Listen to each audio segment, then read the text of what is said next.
William Quesada Grisolles presenta Despertar del umbral. Relatos de la vida y sus misterios.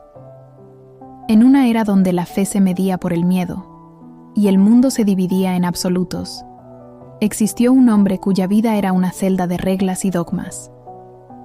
Pero, ¿qué sucede cuando la vida misma nos obliga a romper con lo que creemos y a dudar de lo que nos han enseñado? Hoy nos embarcaremos en la historia de Elías, un peregrino del miedo, que al enfrentarse a la enfermedad y la desesperación, descubrió que la verdadera espiritualidad no se encuentra en las disputas o en las reglas, sino en la unidad que nos conecta a todos. Prepárate para un viaje que te hará cuestionar tus propias creencias y te invitará a ver la vida con una nueva luz. Hoy presentamos El peregrino del miedo. En un tiempo indefinido, donde el cielo se sentía pesado y el viento susurraba amenazas, vivía un hombre llamado Elías. Era un devoto, un creyente, en el sentido más estricto y temeroso de la palabra. Su Dios era una entidad de juicio, un ser poderoso que dictaba la vida en absolutos, blanco o negro, bueno o malo. La fe de Elías no era un refugio, sino una armadura de reglas. Oraba por temor a ser castigado. Se alimentaba según dogmas estrictos dictados por pergaminos antiguos y vivía con la inseguridad constante de no ser suficientemente puro. Su vida era una serie de líneas rectas, un camino angosto y sin curvas.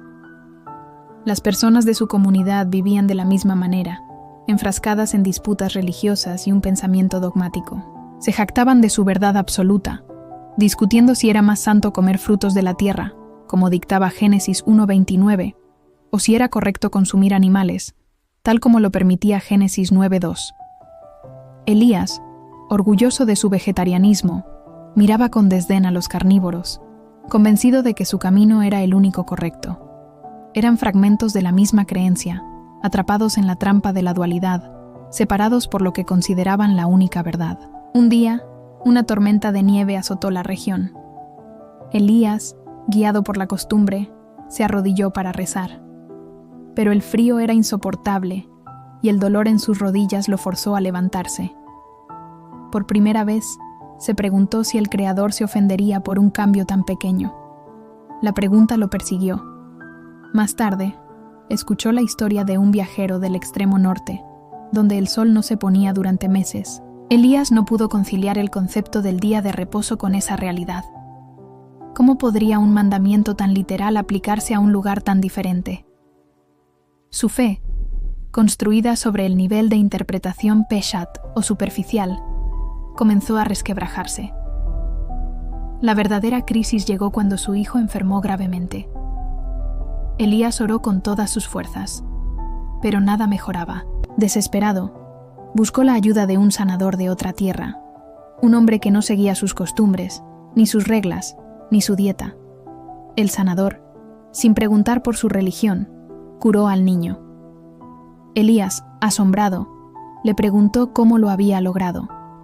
El sanador simplemente sonrió y dijo: «El Creador no escucha a los suyos, escucha el corazón de todos». Esa simple frase desmanteló el universo de Elías. Entendió que su fe no era más que un conjunto de reglas impuestas por el miedo y la inseguridad. Comprendió que el engaño de la dualidad lo había separado de la verdadera unidad.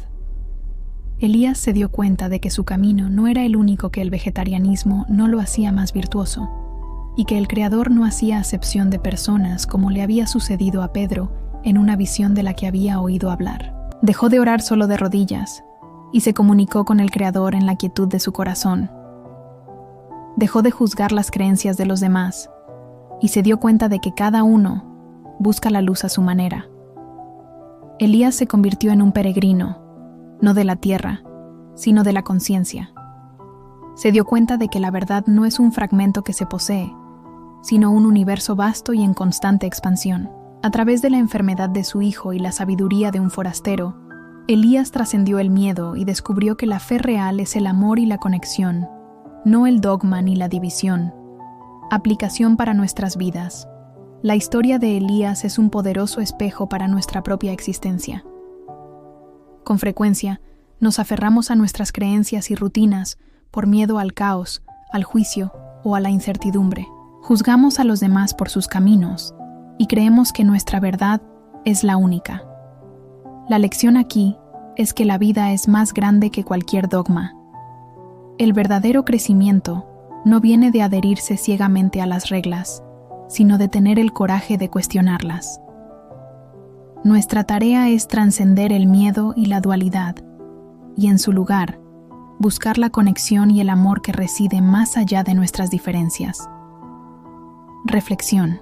En la historia que acabamos de escuchar, la historia de Elías nos susurra una verdad incómoda. El miedo es el arquitecto de las jaulas más fuertes. No las de hierro, sino las invisibles, construidas con dogmas y reglas.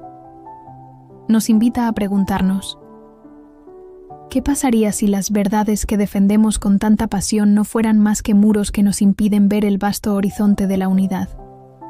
La dualidad, ese concepto de blanco y negro, de bien y mal, no es la realidad, sino la lente a través de la cual la percibimos. Es el espejismo que nos hace creer que estamos separados del otro, de la naturaleza y de lo divino. Elías, en su peregrinaje, descubre que el Creador no es un juez que dicta sentencias, sino la esencia que fluye a través de todo. Que la fe no se demuestra con rituales o prohibiciones, sino con la apertura del corazón. El verdadero viaje espiritual no es un ascenso a un cielo distante, sino un descenso a nuestra propia conciencia. Un viaje para desmantelar las barreras que hemos erigido. Es una invitación a dejar de lado la necesidad de tener la razón y a abrazar la curiosidad. La luz no anula la oscuridad, la comprende. La sabiduría no se encuentra en el rechazo, sino en la integración. Así, la reflexión final es que la liberación no está en encontrar la única verdad, sino en reconocer que la verdad, como un río, fluye en múltiples afluentes. Que el amor es la única brújula confiable en este vasto y misterioso universo. Y que el acto más sagrado de todos es el de abrir los ojos no solo para ver la luz, sino también para encontrarla en cada sombra. Preguntas autorreflexivas. ¿Qué reglas o creencias limitantes me impongo en la vida por miedo? ¿Y cómo podría liberarme de ellas para vivir con más autenticidad? ¿Juzgo a los demás por sus creencias o formas de vida? ¿Qué pasaría si intentara ver sus perspectivas con curiosidad en lugar de con juicio? ¿Estoy buscando a la divinidad o la verdad en dogmas externos? ¿O estoy dispuesto a encontrarla en la unidad que me conecta con todas las personas y la naturaleza? No olvides suscribirte, darle like y activar la campanita para más contenido sobre la sabiduría espiritual aplicada a la vida diaria.